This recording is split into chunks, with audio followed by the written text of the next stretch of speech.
One thing I've learned is the reality of, these biases, these interests, these personal attachments we have, and the ability to separate myself from them and sort of be the observer in many ways, one might say. And so this was a case where I could do both.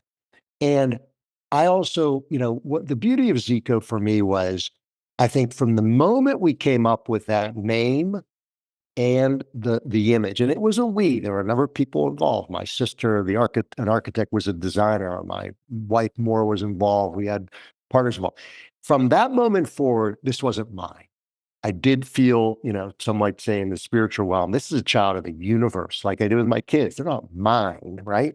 I'm just a guardian and shepherd along the way. So I could look at Zico with passive eyes, and yes, I could feel pride, but I could also just see the reality of the pros and cons of this. And I could also see there were 1,000 people that helped make Zico what it was, including consumers like you, right? That embraced it and brought it along. So yes, I felt some pride, and I felt like a fun observer, like, wow, isn't that fascinating? To see that it actually has this potential still. Yeah. I know that it's a silly question to ask you that because of course you're going to feel good, but I think if for listeners and for me too to be able to feel that good feeling because business is so darn hard. And if people knew how hard it was, they would never do this, especially when you are designing. Obviously, you were designing the business to sell to Coca-Cola the first time, but you deeply cared about your suppliers and your supply chain and having, ethically sourced products and making sure that the growers and everyone was taken care of.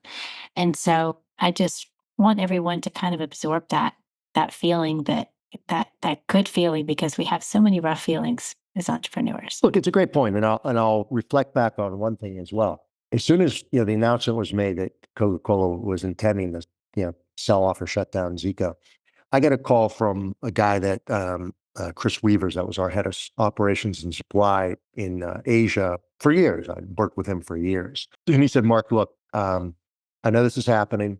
I'm sure you've got better things to do than be involved in Zico, but we've done so much work with the growers. We've done so much work with the supply chain. I would like your help to make sure the brand lands in good hands. People are going to care about this." And immediately, that sparked my interest again, because we did do a lot of work, and I love that work. And so I went back, and I was blown away to see what had started as a just little idea had built into, I met women-owned businesses that have become multimillionaires on just supplying coconuts, right? Employing companies that had started as little sheds in the back cracking coconuts and now had multimillion-dollar facilities and employed hundreds of people, right? Not only for Zika, but for the whole industry. I just felt privileged to be a part of that. We all stand on the shoulder of giants. We play our part, right? My part happened to be leadership in that way at that time. And I think that's helpful for me to remember, right? It also does ease the burden a little bit that I'm not alone, right? And knowing that, God, talk about enduring, it gives me the ability to know that there can be a shared sense of freedom, right? The freedom can be very individual, but it can also be shared. And by sharing that allows me to work longer and harder and, do this again for another decade or more.